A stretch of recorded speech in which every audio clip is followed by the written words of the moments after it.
Hello and welcome to another episode of course, China. Today we're here at the Dongchang Walking Street in Dongguan, the city where we live. And our guest is Noel Lee, who came all the way from Shenzhen. He's a Singaporean expat Who's been living here for quite a few years, right, since the beginning of the century.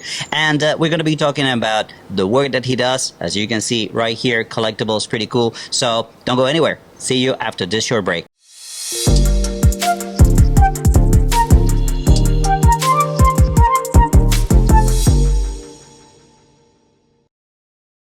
Welcome to our show. Hey, Fernando. Well, thank you for having me. I always call you Calibre Wings, but that's your YouTube name, right? You have a YouTube channel. Tell us a little bit about these things that we have here. I think they're related to the name Calibre Wings on YouTube, right? I do want to say first, some people are listening, yeah. Right? So maybe we can describe what we see here. Yeah. It's what are these? Yeah, what are these? All right. So in front of us is two models of the Macross VF1 Valkyrie fighter. So these are basically from the animation Macross that originated from Japan. Mm-hmm. And we have made them as 1:72 scale die-cast models. So in the animation, these things transform into robots. Oh. Okay. But unfortunately, these are static models that we've done, so they do not transform. And they are made primarily of die-cast metal, as you can see from on the table. As one example on the right, which is not painted. So all the silver parts are basically the die-cast zinc metal. And then on the left of that would be how it looks like when it's completely painted. So you do collectibles, right? You said before, don't call them toys. Yes, that's correct. I would automatically, but fair enough. I'm learning today, right? Yeah. Well, here's the thing that a lot of people probably don't know. But when you showed it to Ziv, he just grabbed it by the wings, was it? And you said, like, that's not how a collector would hold them. Show us why it should be like that, and how do you hold them? First of all, these models are static. So if you want to hold them up, you want to appreciate them like a baby, okay. Because this could well be something that you've done yourself from a model kit. Okay. So if something that's done yourself and made from like intricate parts that you put together by glue, then you want to be careful with it. Sure. So unlike a toy, which is normally made to withstand the abuse of a child, if this were to drop on the floor, it would smash into pieces. Whereas a toy, if you drop it on the floor, it will still survive. Okay. So this is not for children. This is unless you have lots of big bucks and you want to drop one. See like that, you drop one and you want to buy another one. So right. Yeah. So it's very valuable, right? Like, how much does this piece cost? Okay, so it is retail. This one at about $120 US. Mm-hmm. And the reason for the price is because there is a manufacturing cost that goes along with it. Primarily because, first of all, this is done in limited numbers. It is not like mass produced by the tens of thousands. It's only 1,000 pieces. So when you have something that's 1,000 pieces, the market is very niche. There's a accompanying cost factor that comes with a smaller production number. Yeah, for sure. When you say 1,000 units, you produce 1,000 units, Yes. because I have another question about how many pieces are there here. Is But it yes, numbered? please continue. Is there a serial number so on it? in our other models that we have, like the F14s and F16s, we have a limited edition card that comes with the model. So when you have a model and it says 1 of 1,000, A certificate. there is proof of that particular production run. Okay. However, for these guys, we have structured the packaging in such a way that because it's more catered towards it's a different audience between the aviation military jets and these animation replicas. Different crowd. For this particular one, we made do without the card because the card takes up space in the packaging, and you've seen it in our packaging. It's more compact, so that is another reason why we left out the card on the model. I see. Yeah. Okay, now to the question, something that came up when you were talking. How many pieces are there in this particular collectible, for example? All right, so in this particular one, I would say that's about 60 odd pieces. And then in our other models like the F14, there's about 100 plus pieces, and the F16 as well. Yeah. How do they, so the pieces, what is the material of the pieces? Well, as you can see from here, this example. Yeah. This is without All paint. right. So the The silver parts are all the die-cast metal, and the transparent parts are all the plastic parts. So as you can see itself, you have a opening part here. So that's one the part. cockpit. You have a little heads-up display there. That's one part. You got the ejection seat there. That's another part. You have the wheels, the tires.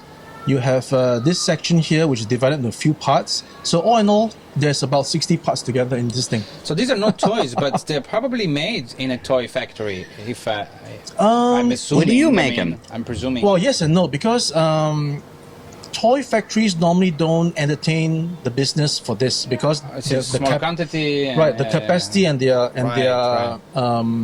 Whatchamacallit, the line, the production line. Yes, yeah. You know, they need to have this guy doing this thing, this guy doing that thing. Right. So it's very focused. But in this case, we actually have a few people doing everything because you need to have. It's as if the workers are actually model makers. Okay. So that's something that I guess most people need to appreciate, that you know, these people at the factories are really wow. I mean, they are actually building the models. Right. They are building these models for us that otherwise you would be building yourself, buying a kit, getting the glue, getting the paints. Getting it wrong. So yeah, so yeah. It's quite amazing. Kudos to the factory workers who are helping us to assemble all these things. Yeah, I mean, it's very detailed and a lot of parts. So, is there, I mean, the workers, do they sit at the factory line with an instruction, number 1, number 2, number 3? How does it work? Because right, the pieces come in also order. made in China often is referred to as not very good quality, right? Well, I see you're laughing, yeah. We'll talk about that on another subject. Right, We'll just right. put it together. Oh. All right. Okay, let's just focus on this first. So, how the model is put together is basically, you know, every part is first of all broken down by the chief engineer at the factory, who knows exactly what goes where, what comes first, and then this is then disseminated down onto the floor manager. So the floor manager will then get these instructions and then delegate who does what to the workers along the line. So everybody has a specific task. So if the guy who is doing the painting will only paint everything black or whatever color that's on there, and the guy who's doing the printing will print all the colors that we've approved. All these things that you see, right? The red, the white, these are all printing. All right. Only the overall color black is painted. All right. And comes the assembly. So everybody will have a task. For example, if you're there doing the wings and this part of the body, you'll be doing that. If you're doing the 2 engine parts, you'll be doing that. So there's no chance of getting a mistake. Okay. It's very labor intensive, right? Oh, yes. So only the parts are made by machines, the parts. But then putting it together, it's totally... Correct. Now that you mentioned that Ziff, Yeah. is that, you know, all these things are tooled. So there is a mold that's involved. Right. We initially start... lot of molds. Yeah, we initially start with the 3D drawing. So this is actually drawn on the computer as a 3D model. It is then output as a prototype. That's normally a 3D printed article. And we look at the 3D printed article and look at it and see if it's actually correct, if there's any major gaps, anything wrong, because you can't actually see everything on the computer, right? Yeah. You can only see so much. But once it's in your hands, you can actually inspect it much more closely. You can zoom in like There's an that issue and here. see, you know, and then you can finally see, oh, this is not too well done. Let's change that over there. So once you're satisfied, you can go ahead and do the tooling. And the tooling is all CNC on steel molds, and exactly that is the only section that is not labor intensive. It's done by the computer, Right. and you know, we have the injection of the metal, the plastic, that's all done by the computer. Yes. All right. So I would like to know, one model like this, how long does it take to make, and how many people are involved? But when you say make from design until the end, or to assemble? No, to assemble, to make it. So you got all the pieces. To manufacture. Correct. Right. So typically, something like this, we spend about 3-4 days to inject the parts, Yeah. and then we have about a day or 2 to clean the parts.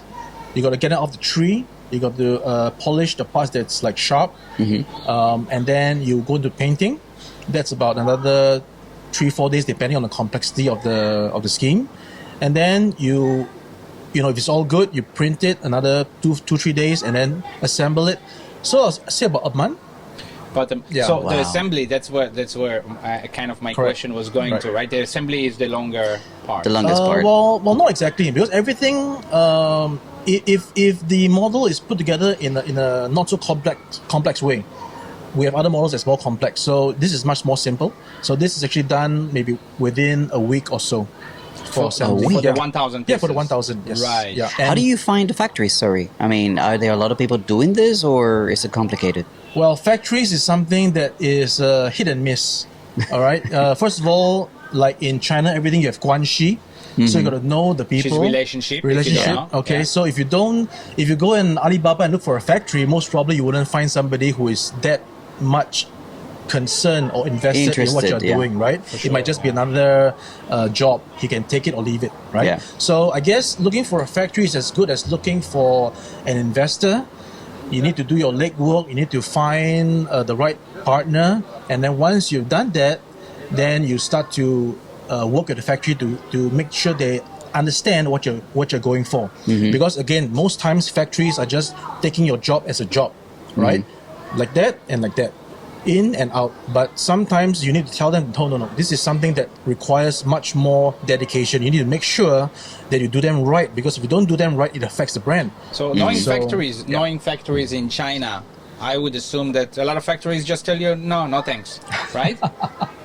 Well, no factory rejects business. But most of the time, they will say, okay, I can do it. They can promise you the world, but they only deliver you ground level, So, Right. but it's So how do they say? Because that's an interesting cultural thing. I mean, I've always said to people, like, Chinese people are not good at saying no. They'll say no in another way. Right. Yeah, Like they give say you a no, crazy but price, They don't and say you're like, I okay. know. Or we're too busy or whatever. Yes, like, yes. but they don't say like no. Very cultural, right? Yes. Very guangxi.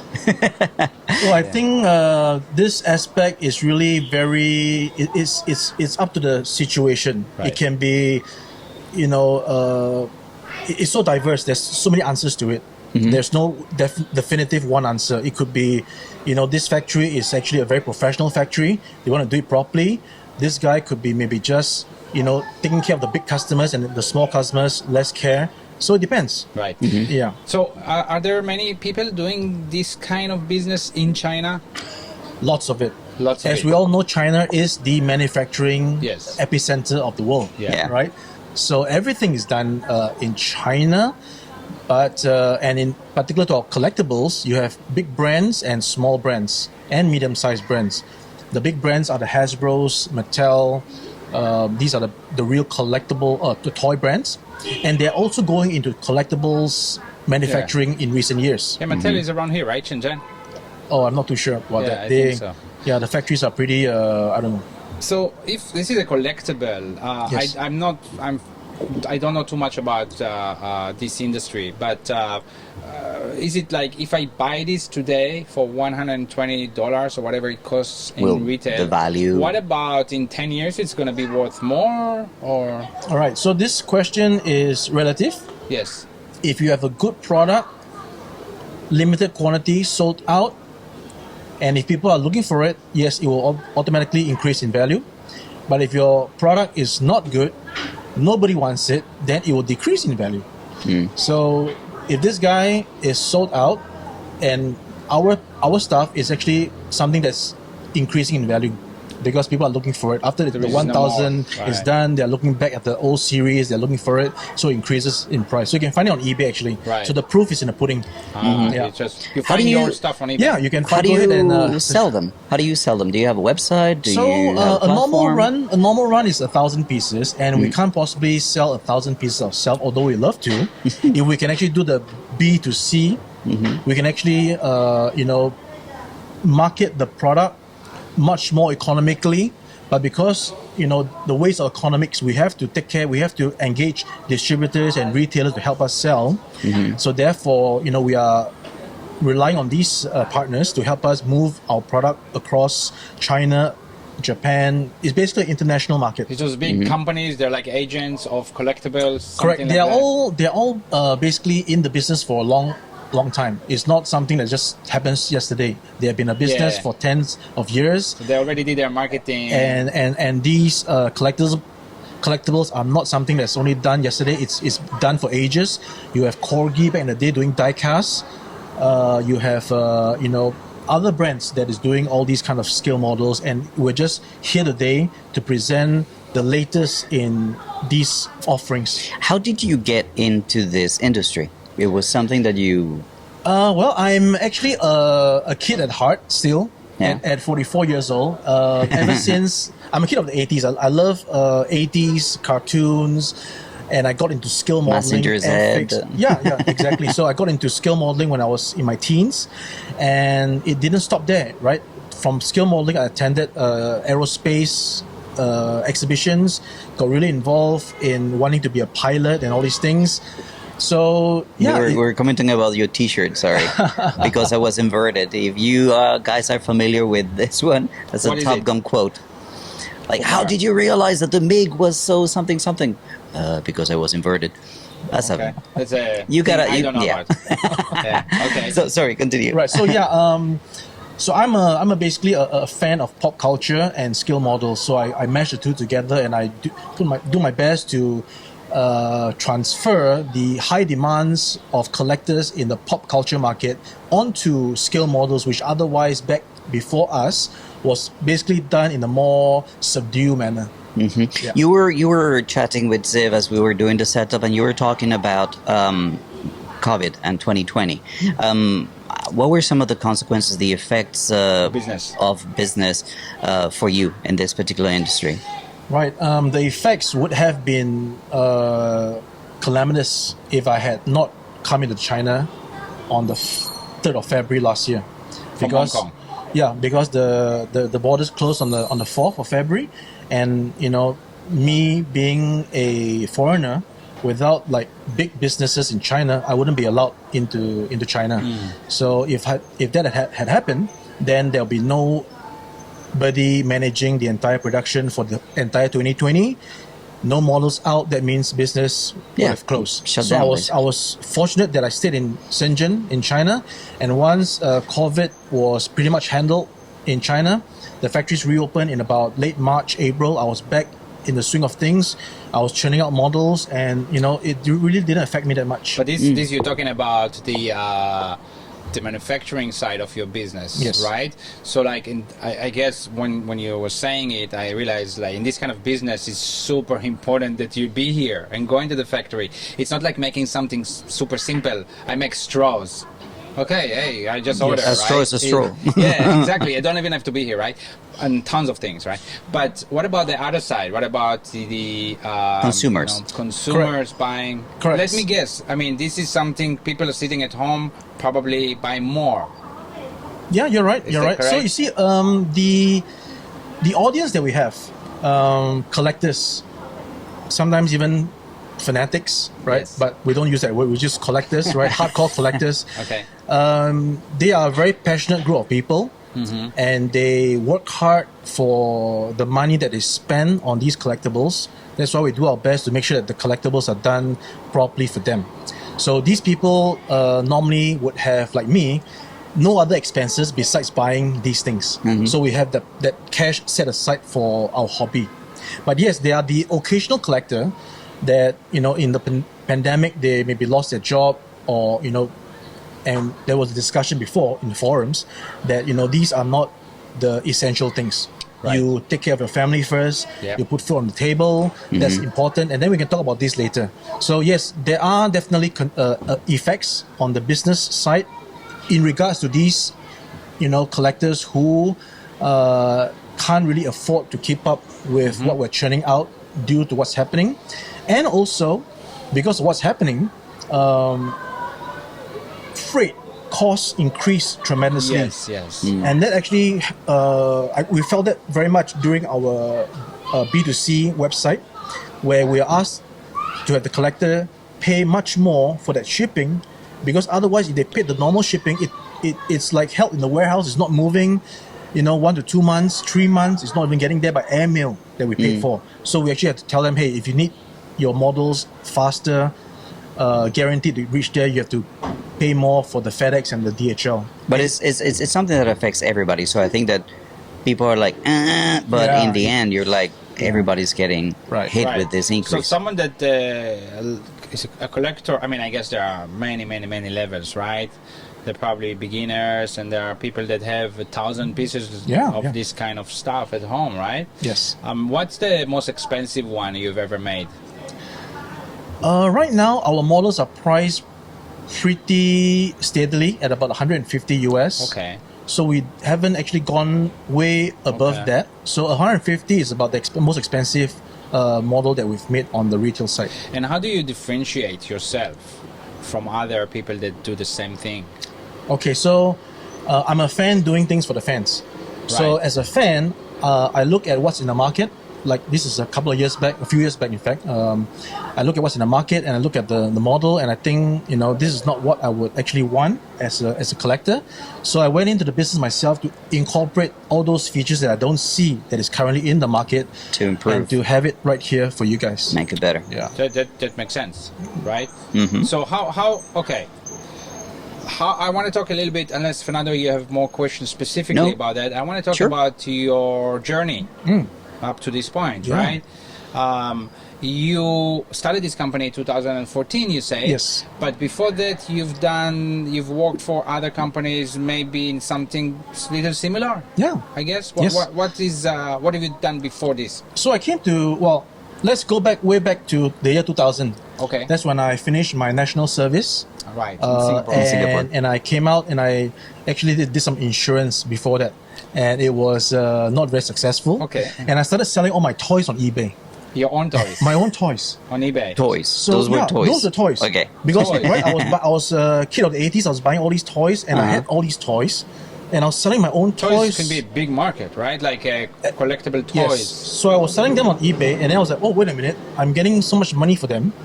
So I started to carry on selling my toys until I sold out, and I got to find more toys. So what do? I go to Japan to buy the toys, come back home in Singapore, put them on eBay, and sell them again. Oh. And this went on until 2005 Wow. for 5 years. In between that, I also set up a shop with my friend in Singapore, a retail shop for 2 years. And then suddenly I felt that, the climate is changing. Because as Singaporeans, we're all very entrepreneurial. Uh-huh. Our minds are always working. So at a point of time, I realized that my customers were becoming my competitors. Why? Why do I say that? Because instead of buying one model or one toy, they would choose to buy one carton from the wholesaler, and then Yeah. they would sell so one carton normally is a 6, so they will sell 5 pieces, and then the profit will pay for the 6th piece, right? So when things are going on like that, there's no point for me to carry on in Singapore. Yeah. Customers became too smart. Right. So that's Okay. when I uprooted and went to Hong Kong.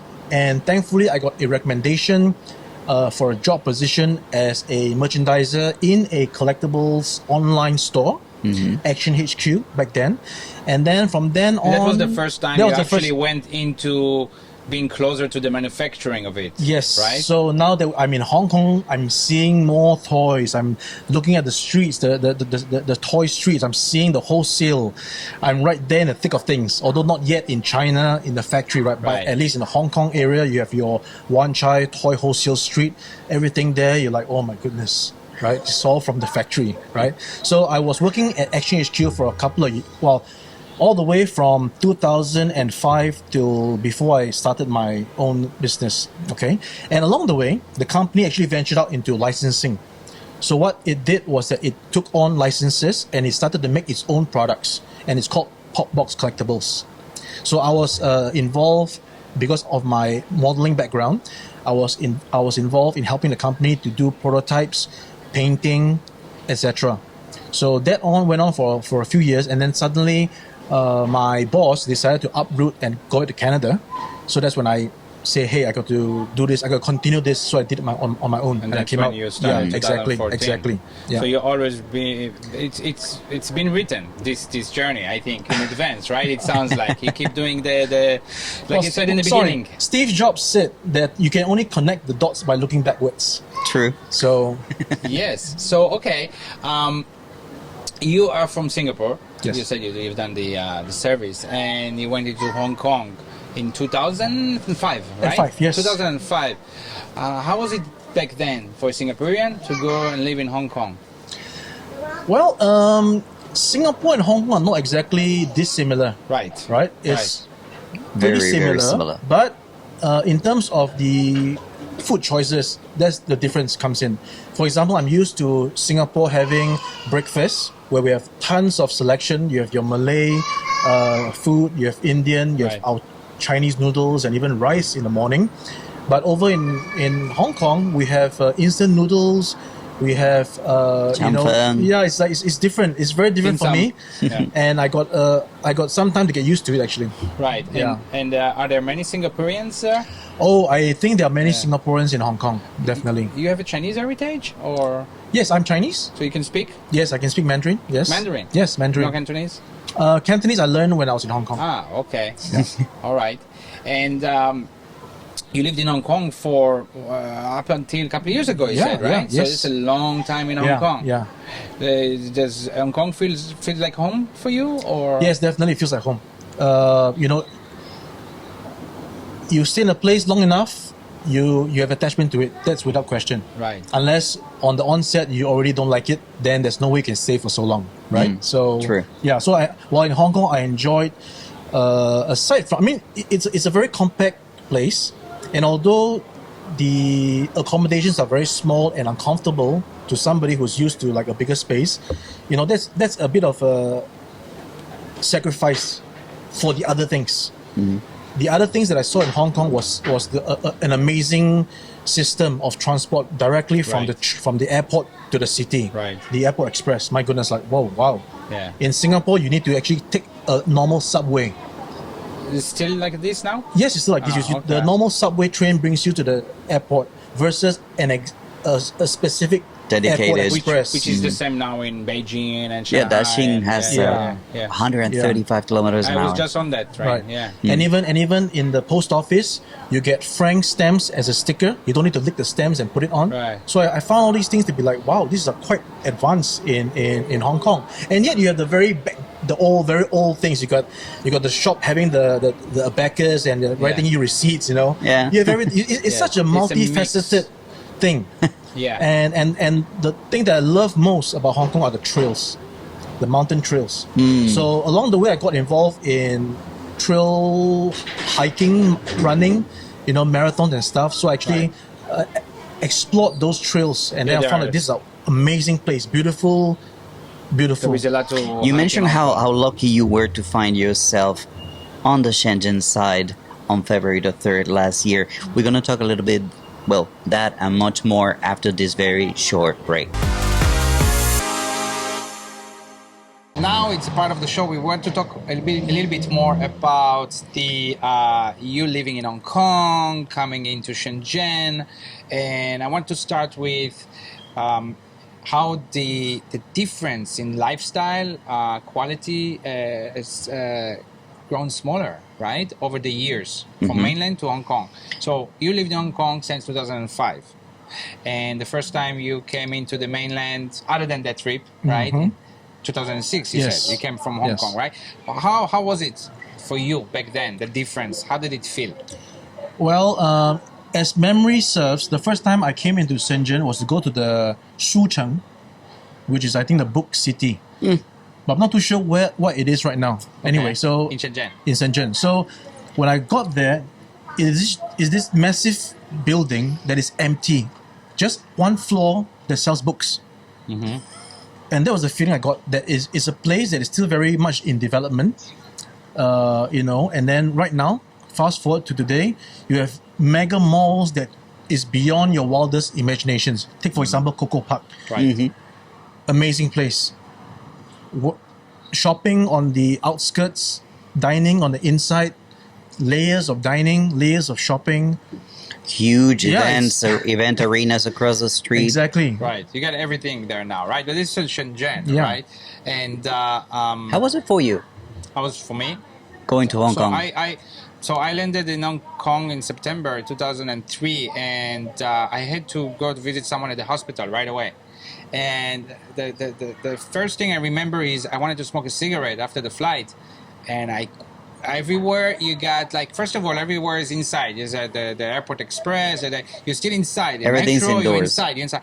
And then when I even went out, it's like there are these signs, 5,000 Hong Kong fine. You can smoke here, you can smoke there. I can't find a place to smoke a cigarette, and you really obey that, obviously in the beginning at least, for sure. So, and it's very futuristic, looking at the metro, like, how do you do stuff? I came from, I was in New York before. The metro is different, the subway. But it was very cool, and then I went to mid-levels, and it was very cool, Hong Kong. But then coming into China is totally different feeling. Into mainland, right? It's so different. How was it for you? Well, I flew into mainland, so I didn't know. So I made my way from Harbin down to Xi'an, and then down to Shenzhen, and then I crossed the street, cross the border to Hong Kong. Cross the street, cross the bridge into Hong Kong, Really and for me was like, oh my God, English everywhere. Right. That was the thing for me. Like, it just felt so comfortable. And my first experience was going to a Starbucks and ordering my coffee, and I could hear people speaking German, people speaking French, Spanish, and I'm like, like I'm in a cosmopolitan city. That's how I felt. So going back to China, I was like, here we go again. I can't communicate the way that I want to communicate. That's the way it was in the past. And then I had to go 2003 still. The next few years, I had to go back to Hong Kong every month. Visa arrangements every month. And I just had to hang out at the Harbor City, Nathan Road. I would be there, so I got to know that area really well. And after many times, you kind of get sick of going to Hong Kong. I've been there many, many times, right? And because living here in the mainland was kind of nice. I mean, it's a slower pace. The one thing, I think I mentioned this before in another video, I don't know if you agree with me, but every time I had to go to Hong Kong was to do some banking, because I had a representative office here and I had a company down there. Yeah. Every time I went to Hong Kong, like every month, I walked like crazy, and there's no place to sit down until you buy something. Singapore the same, because big cities tend to be like that. New York, you walk a lot. Is it? I think Singapore has also developed drastically since I left in 2005. But when I've gone back on occasions to look at it, it's still difference in terms that there is still enough space for you to sit down, bigger walkways, but Hong Kong, yes, like Nathan Road, you can't really, there is there is nothing, right? And it's a stampede. And there's no seats on the roads, nothing. But Singapore, you still have, if you have gone to Singapore in recent times, you'll see that even though the country is more people now, with the influx of expats after 2005, doubling our population, you can still see that it is designed in such a way, the infrastructure, right? The planning, the planning, the city planning, the city planning, right? You have your garden areas, you have your sitting here, you have your little cafe there, so it's pretty comfortable still. One more thing that is very big impression for me in Hong Kong. The Harbor City, what do you call the other place there? There is this huge mall, right? It's like two malls that Ocean connect, right? Ocean Center. Yeah. That area, right? The public toilets, the bathroom inside. That's why I used to stay in that area. It was I've never seen that really. Like, I don't know, maybe Singapore, I've never been there, but this is like the best public toilet I've ever seen in my life. I used the toilet in Singapore airport. I was like, there are better ones nowadays. Yes, it's crazy. I mean, compared with mainland. Right. You cross the border in Liaobu and like, oh my God, exactly. I forgot to go in Hong Kong. So that's still a big difference, right? This one is still interesting, right? But I mean, so over the years, this has the mainland became more comfortable. I mean, I always liked living here because, like you said, the pace. Yeah. But things. But it's just okay. Sorry to interrupt you, but it's interesting to see that everything is made here in Dongguan. Dongguan used to be the factory of the world, yet it has a slow pace. How do you? Yeah. How do you? I mean, I guess the slow pace is outside in the street, not right? Not in the factory, maybe. I don't know. People are more laid back here. Okay, what's your opinion? Shenzhen or Guangzhou or Hong Kong? Let me give a bit of my take. So I don't think that it is as slow pace, because there's a lot of things that's happening in the background that we don't know. So, for example, you wouldn't know what's happening in the factory, right? But when I go to the factory, I see that they're up at the factory at 8 a.m. in the morning, and they finish work at 9 p.m. But between that, they have their lunch at 12. They have a bit of rest and resume at 1:30. And then at 5, they go for their 5:30. They go for their dinner and back at 6 until 9. And happens the next day, right? Mondays to Saturdays sometimes. Okay, so I think that kind of pace. If I were to be there every day, I'll be worn out. I'll be worn out if I'm doing that. I think it's maybe pace is the wrong word here, because things get done in China and in Dongguan a lot. You know, this is one of the things us as expats, when we go back home, even someone to go back for good, right? To live back home. It's like things are so slow. Things don't get done, right? So things get done here a lot. I mean, because I'm very busy every day, and I'm sure Fernando, you're too, right? Yeah. And you're too, and most of the people here are so busy every day, but still we say slow pace, because there is something, I don't know how to define it, right? And not to mention, wow, 可以小声一点吗?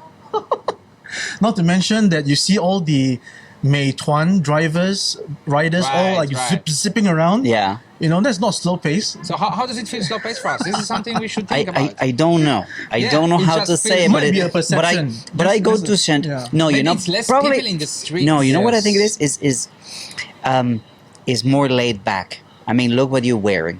Look what I'm wearing. Look what he's wearing. I mean, if you go to Shenzhen, it's not suit, like that so tie, much. it's more. You go to Guangzhou, it's the In same. Hong Kong for sure. Yeah. And Hong Kong Yeah. even more. Yeah. So it's probably just laid back. You're more allowed to be however When you someone, want to be. when someone Yeah. from Israel asks me how is this Dongguan, I will say I pick a city in Israel, Kiryat Gat, for example, which is like 100,000 residents or less, and I say it's like that, but with 10 million people. Imagine that. That's like okay, you know, because it's laid back. We're laid back here. Do you feel laid back, you know, in Shenzhen?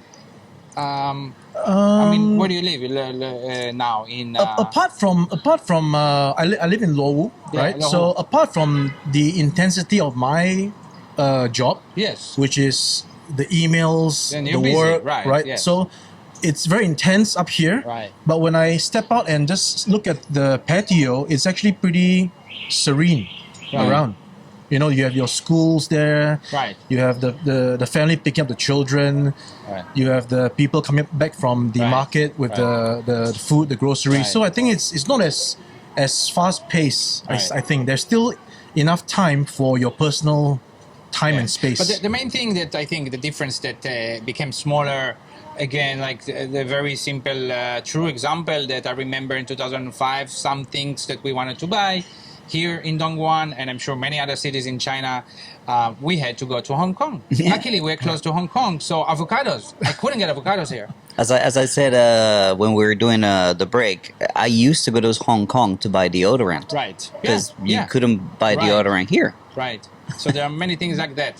In terms of manufacturing, you've been coming to Shenzhen to work and oversee manufacturing for your previous employer and now by yourself. How has it changed? Have you seen different stages of development? Are they much more professional? What are some of the changes that you've seen in manufacturing here in China over the years? Question. That's a good question.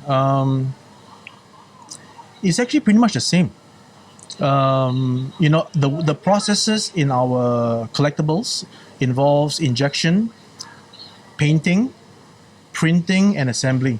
So these processes have remained constant since back then till now. I don't see any like new methods or ways to improve. Robotics. No, Not it's- in your exactly products. not in but imagine you look at Yeah. phones and drones. Many things. That is like Yes. between Changing every between a year. It's like between a remote control toy to now it's a remote control drone. That's the big But- changes. But the quality of the work probably has changed. The quality. Okay, now we talk about the quality thing. Okay, so people say that things are made in China is low quality, right? Right. That's talk like about that. assumption. That is anymore.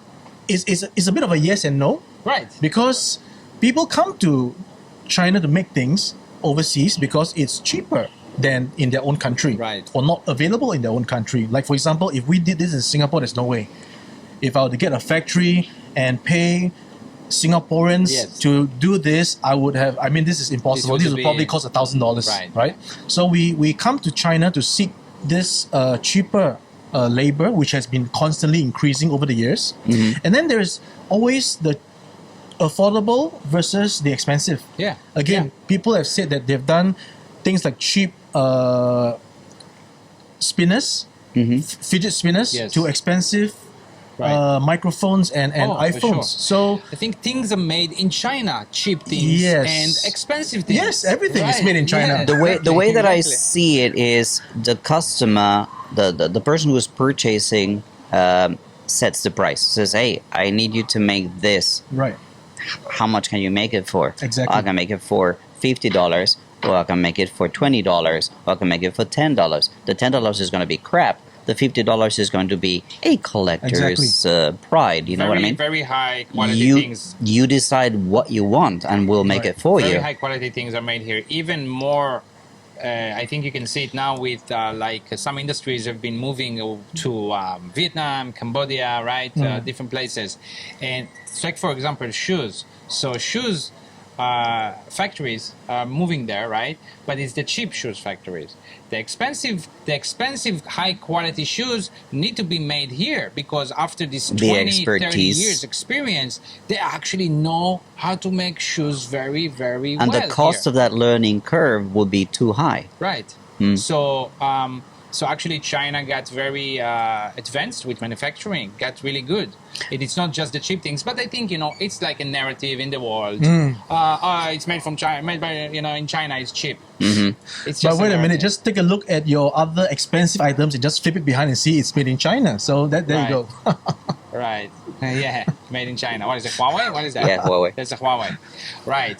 So, okay. I'm jumping a bit here, Okay. right? But All right. you were in Hong Kong, living in Hong Kong when the protests Oh. were going on. I guess it kind of subsided because of COVID. I don't know. You know? But that's no. No. No, it's Let's not be because of real. that? No. No, I don't No. know. So why is it? The national it's security not law. happening now. National security National law. security law You don't came think down it's and anything with the virus? It helps to. no, because the virus was alive while they were out there. Right, you mean last The year? first 6 months of the year. So Yeah. 6 months ago it kind of stopped. Okay, Yeah. so national security law. Yes. And they gave some punishments, right? But anyway, that's Yeah. not the point. The point is like, how did it feel? How you have the real experience of Yeah. being there. So Because I went on for 2019 and 2020. yeah. So Before that, no? no, When did it start? 2014, isn't it? Yeah, yeah. Oh, they The started with the yellow umbrella. Yeah, the umbrella Yeah. movement, the Occupy First, Central. Yeah. Right? So my office was just 100 meters away from Nathan Road. Okay. So when I come to office every day, I'm seeing the trash of umbrella. Oh, that okay. they have placed along Nathan Road during the time where they really blocked off. Right. They choked off the artery of Nathan. How long was that one for? That was just. Oh, That was long. That wasn't like this time. It no. was Not this short. long, but it was long, right. like a It month was, or yeah, so. it was a month or so. Okay. And then they finally cleared out the Nathan Road. So during that time, I was taking pictures of all these things. I was like, wait a minute, this is a very beautiful Hong Kong. Why did you make it like that? Why are you putting trash bins on the road and putting up cable ties on the fences to put it together and just whatever that you can find, you just... What was the issue back then, if you can remind me? Back then, 2014. Was it, similar kind of things, but what was the Yeah, trigger? it was- I don't remember the trigger. I think it was something from Beijing. Beijing, Yeah, of course. like pre-selected. Who they could the vote leader, Universal for. suffrage. The leader. Yes. Okay. All right. So the leader was no more fully democratically It was chosen. never. It was never. Let's put it. But yeah, let's yeah. be honest. It's never. Right. Right. Yeah. So, but okay, something happened, and there was the yellow umbrellas, right? Reader, Yeah. you that was just a few months or whatever, right? And then it stopped, right? Yes, it stopped. And it And then was extradition, and then they came back. an extradition. Okay, when did this start? 2018. yeah, What is it? yeah. 18, right? So you lived there, and then now second time. Yes. Much worse, I would assume, Yes. right? Yes. How did that feel? Because I've heard from friends in Hong Kong really horror stories. Yeah, I was not actually in the thick of things. Okay. But this was everywhere, no? Yeah, but I did experience going down to the subway and then having to usher out again because the train wasn't coming because it was held somewhere else because of the guys blocking the trains. So that was the kind of inconvenience that we've experienced. And yeah, I think I was just basically minding my own business most of the time. Doing my runs, trying to stay out of the conflict zones because there's no point for me to go there and just get involved. Right. Yeah, but I did remember one time when I was coming back from Macau, I arrived at the Shuntak ferry terminal. When I came down, there was having lots of people in black outside at the roads. So that was the only time I saw it. I went back to the subway and then headed my way. I'll ask you a difficult question. You don't have to answer if I understand your stand, right? Which is similar to, a lot of people that we know, their stand. But do you have any sympathy, like, to that cause? I don't. You don't? At all? No. No understanding even why? Not agreeing, not sympathy, but understanding what they're doing? Okay. It's a tough subject. Okay. Yeah.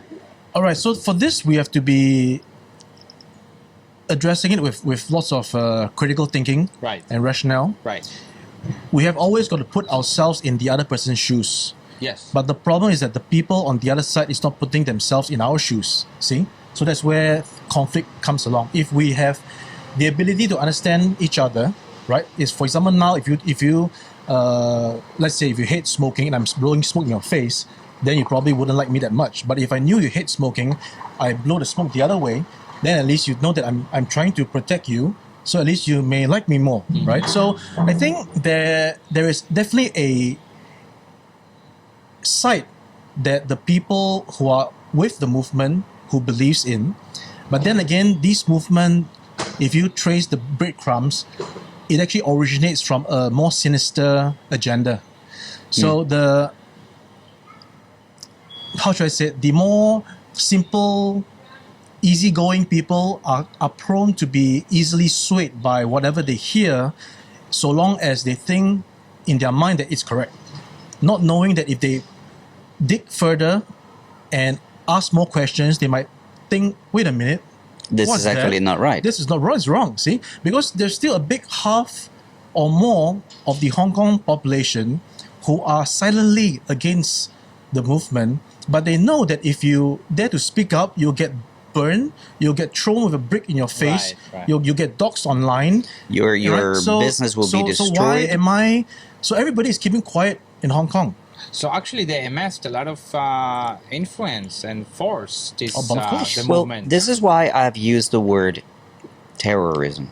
Right. Because people are terrified. People are afraid of talking, saying things, going out. Right. So those few that actually talk are really vilified and attacked relentlessly. Look, you asked me what my position was, and two things. Hong Kong has always been part of China since 1997.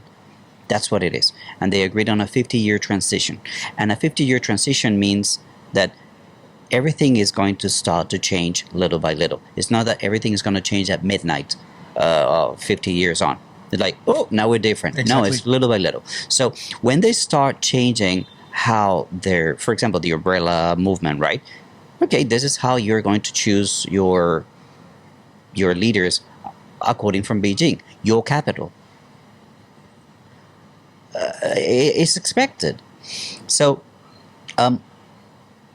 when you think about, they wanted more democracy, they wanted more freedom, I'm like, you're already at number 3 in the freedom index in the world. Well, you belong to China now. I mean, also, like that was a contract. Exactly. Right? So the idea is, I agree with the right to protest. I mean, I have nothing against protests. Have you seen protests in Dongguan?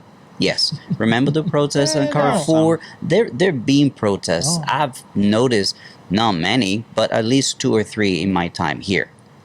But sure, there are protests, and even smaller ones outside factories. I've seen that. Sure, so that does take place.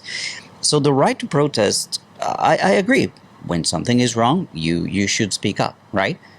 But these people were protesting for something that they already had. They had democracy in whatever way they had it. They wanted more democracy, but they had democracy. And they had freedom. They just wanted more freedom. So you don't go and start... I think they were afraid that their freedom is taken away.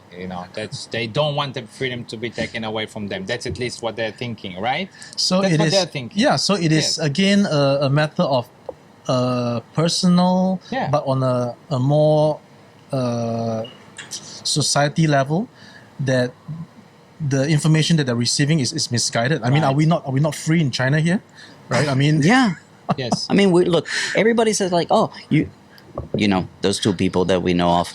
They say, oh, you can't interview people in China. We're outside, outdoors. Police walking and driving by.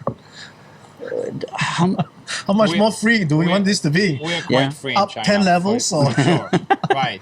But I mean, whatever sympathy or no understanding, I mean, the way that they terrorize people, yes, I totally, everybody can see that. I mean, I hear from friends, they don't take their kids in the subway.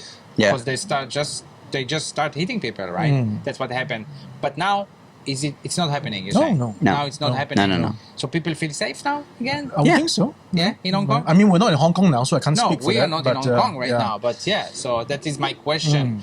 Maybe you're more involved. You have friends in Hong Kong, I'm sure. I think they feel better now. Yes. I wanted to ask you, now that we talk about this, and this is something that is talked a lot by China YouTubers. I've always seen you as a moderator in a lot of live streams from big YouTubers. What moved you to do that?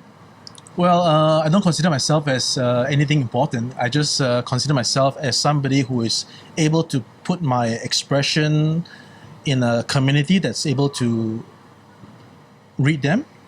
Okay, so I first got started when, again, during the Hong Kong protest, I was on YouTube and I first saw Daniel Dumbrill's video explaining about the protests, and that again was the start of the rabbit hole, which got me more videos that were introduced to me, like the Barretts and even yourself. And when they started the Let's Talk China live stream, I was the first one from the first day to the last stream, and I was there to give my input on whatever I knew as a Singaporean, as with a experience person in Hong Kong. living in Hong Kong and now living in China, seeing the stuff in China and in Hong Kong, and just giving my honest opinions. That's it. I think for me, especially Daniel, he really explains and articulates his thoughts, in a way that is easy to understand, right? And he does his research, I guess, very well. Yeah, he does his homework. That's another thing. Yes. I like something that you said on one of the live streams that Cyrus and Daniel were having. Okay. I think I mentioned it during the stream. I said, I like your approach. Like, we're all here to learn. I mean, because there's some people, trolls and whatnot. So when people watch these live streams, they take it as an opportunity to just shit on things and shit on people and whatnot. But you're very moderate in that sense. Yeah. Like, look, mind your language, mind your thoughts, and don't start crap. You don't need to be... And then we can all stay here and learn. Right. I really, really appreciate that, because that's why I said it. That's why I'm there. So you mean people that are against maybe the people talking, they write things in a defensive way? Like I said, again, even for my models, they are fans of the models, they are anti-fans of the models, right? So the people who are not in favor of my models will be criticizing it profusely. And of course, I can deal with that in an aggressive manner or in a more subdued manner, right? I could seek out their understanding on exactly what is wrong that is causing them so much pain, right? Or I could just block them off and but that's not the way I do things, right? Because I think everybody has a mind that needs to be respected. Everybody is born from a mother and father. We are actually no different, although we have different levels of thoughts, and that's about it. So if we have a thought level that may be more critical, we cannot just brush off somebody else's opinion. We have to, in fact, be the teacher and the guide to say, hey, how about if you look at it this way? Present something in a question versus giving them something to stuff down their throats as this is it, you have to listen. But on the flip side, if they were to look at it in the mirror, they are actually telling us to just stuff it down our throats versus, again, looking from another side of perspective. So you sound like you have the right personality to be a moderator. I don't know. I couldn't be a If moderator. everybody thought this way, the world would be more, at least, pleasant, I would say. Well, If the you world can argue with livable. people. the world should be pleasant. Should be, yes. Should be, right? We there's no need for us to take the aggressive approach at every instant. I agree. Right? I mean, if the guy serves me the coffee cold, I would just say, could you please heat it up? I wanted it hot. I don't have to say, what the hell is this? You take it back and, And some people do. Right? I mean, Right. then there's a problem with me, Yes, not with the yes. coffee. Yeah, you did. right? I didn't think you Yeah. did. That- So anger management. Yes. Yeah. I'm Latino. I'm very hot-headed. I'm like, No, I'm hot-headed. In fact, I'm a very hot-tempered person from young. My friends would know me. I'm a very hot-tempered person. so you changed. But I think I You've evolved. Well, I Matured. evolved. I think I learned, and then people tell me, if you look at yourself, right, you're shouting like that. What will people think of you? As even though how educated you are, Right. they wouldn't see the education. They would see this guy who can't control himself. Right. So when that sinked in, I was like, oh, wait a minute. Then it's up to me to carry on being like that or accept this criticism and better myself. Yeah. Because it is a betterment of myself to be able to control and be in a more rational way than to just be Yeah. a madman. So you moderated. You moderated a few channels, I guess. But before. we No, talk- actually, I only moderated one One. because on that particular day, Okay. Daniel messaged me on WeChat, said, "Hey, would you like to moderate my live stream tomorrow?" okay. And although see. I'm at the factory most of the time, I said, I'm able to do it because that particular next day I was actually free. Okay. So I So you just did that. And in Which the fact, one was that? With live with. A couple of days ago with was the Cyrus. Bay Area. No. Oh, Bay Area. Yeah. So I was.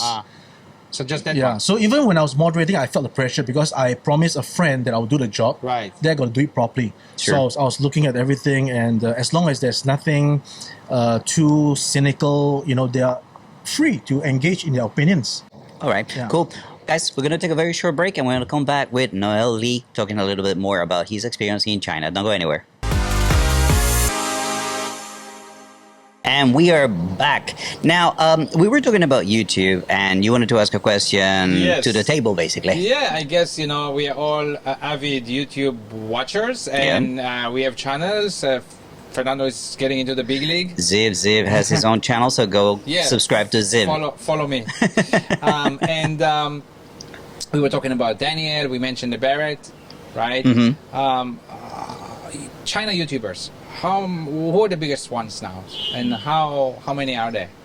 China YouTubers are based in China. Yes. Because that's a caveat, right? Because there's people outside of China making videos about China, and I include Cyrus. Cyrus Jansen so is Cyrus in Canada. is not in China, but he used to live Yeah. here for 10 years, right? And then there are people in China making videos about China. Right. So who do you watch, for example? I will watch whoever is putting up a new video and is notified to me. So I wouldn't actually go and search a particular channel to watch something. Right. Because again, I have my own priorities like with work, and that also involves a lot of research on YouTube for my planes and collectibles, and also to make my own videos on my channel. You So, resist the rabbit hole. yes, it is a rabbit hole because there is just so much content on YouTube Yes. that you can just sit there and just be glued. And you can basically be there forever. It's true. So you got to know when to. Again, it's like everything in life. You got to know when to step back, because at one point in time I was so involved in following the American News. elections that everything was recommended to me. It's all about that. yeah. And if I would just look at everything, it's just wasting my time per se, because Yes. it's the same thing said over and over again. By different people. Right? So I need to, have some self-discipline to be able to filter off what is important Right. and what is not. It's hard. And it's hard, but Self-discipline. It's Yes, self-discipline. self-discipline. It's not impossible. Right. It's not impossible. But still, yeah. who do you watch the most right now? For China YouTubers. Again, a lot of recommendation from Mr. Jerry Good from Qingdao, and most recently You met him, right? Not yet. Okay. We were planning a trip together this Chinese New Year to go to some. If Jerry, if you're listening, to like a mountain to stay with some monks overnight. Oh. But I guess because of the COVID travel restrictions, you Right. got to get tested, you got to stay quarantined. So we just sort of shelved the idea for a minute. Yeah, but it'll be great to meet up with Jerry. Yeah. Sorry, and who else? And also, Jason from this is China. This is China. Right? Right. So he's very interesting. He's got his new style, the AKAs, and He's like in a, he it's- always like a 10th tier city or something. In fact, I was almost gonna meet Jason just For the burger challenge. for the burger thing, because I'm also a burger person, and I thought that he was actually in Huizhou, but I was mistaken. He was actually in Guizhou. So Yes. Huizhou from Shenzhen is actually pretty easy, near, right. but Guizhou is Yeah. quite a hike. So, So sorry you got about the that. Burger Yeah. King closer to you. Yeah, I got lots of Burger Kings. Who do you watch, Fernando? Look, I watch pretty much anything that Daniel Dumbrill puts out. Yeah. Cyrus, Yeah. the Barretts. When they go into factories, I'm not that interested. When they're going into some of the political views and things, that's something that I watch because I found myself being drawn to Right. to be more political than anything else. I watch Alex Absolute here and there, Alex Absolute, Jerry as well. But I try to inform myself. I don't follow them for following them. I just want to inform myself as to what is it that they're thinking, what is their line of thinking, and do I agree or not with what they're saying.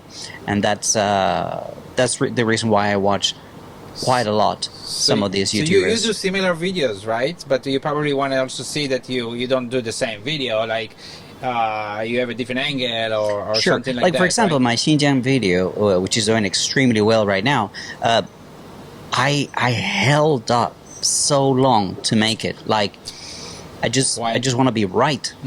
I just want to be right about this. So the more I was able to gather all this information, I felt like, okay, I'm ready to make this video. I'm now working on a video on this is interesting because I always said there are three things that I don't want to talk about. I don't want to talk about Taiwan, I don't want to talk about Tiananmen, and I don't want to talk about Tibet. But I'm thinking, well, maybe I should just Why recalibrate don't you that. want to talk about it? Because I don't know enough. Yes. Because I don't know enough. I mean, I lived you in know China enough for about 20. Xinjiang? Let me explain. Well, I was there and I was reading and I was investigating and researching, Okay. and I was like, yeah, this is something that makes sense to me. Right. Do you know what I mean? Yeah. So when I got to that point, with the help of all these other YouTubers, Right. I was like, okay, I can make a video. Right. Who do you watch? I watch a lot of videos of how to be a YouTuber right now. There is also like that's a rabbit hole. I have to stop doing that. No, but like I said before, Daniel is very good, and I watch. I mean, from China YouTubers, it's just no time, right, to watch. There is a lot. Gyro Nation. That's Oh, the yeah, guy, forgot. I watch Gyro a lot. He's good. I like him. Recently, I like his Rants. rants. Yes, he's Who good. that rant was. And being very honest, I don't really.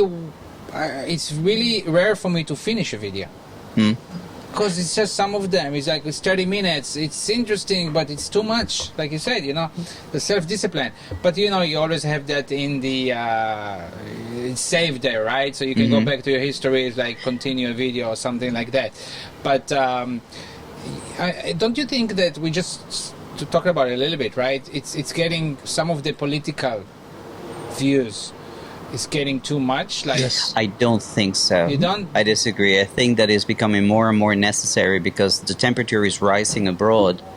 The attacks are just coming harder and harder. So when the intensity goes up over here, the intensity needs to go up over I here. think Daniel said something in the few minutes only that I watched his thing with Cyrus. That's interesting. He said it's important that more people will voice that. Not necessarily, I don't know if he meant that, but I think not necessarily the same people always voice that. It's just the same people saying it again, but more people. The issue is that, well, sorry. Yeah, I think since you mentioned about Daniel and Cyrus, I think Cyrus's takeaway point is to build bridges. Right. So instead of expressing your views on anything that's political, how about you are expressing to build a bridge across the other view? Right. I think that's more It's kind of important. like what you said before. Sorry, give me 1 second. Somebody just, are we okay? All right. Sorry. Well, it does look a Like bit it's going to rain, yeah. to rain, Yeah. I think. Any minute now.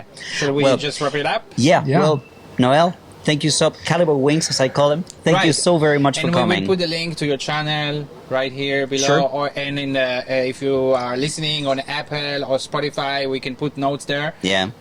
And thank you very much for Yeah. the presents, yeah? Yeah, Yeah. that's nice.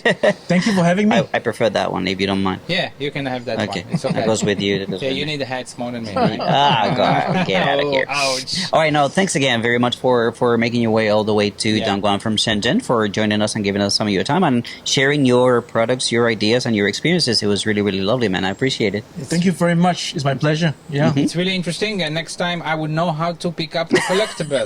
Yeah, thank you. Yeah, I will be more careful. Thank you very and, much. It's great talking to you today. And Don't call them toys. No, and with your toys. No, I'm kidding. Yeah, collectibles. Yeah. All right, guys. Well, you know how it goes. If you like this video, give it a thumbs up. And if you like the content of our channel, make sure to hit the subscribe button. And when you do that, The bell? yeah, hit the bell. I don't know about the bell, you know? You don't have to, okay? If you don't want to. Anyway, follow All right. us on our social media. That's going to be down here. And until we see you again, that was, of course, China. bye. Bye-bye. Thank you.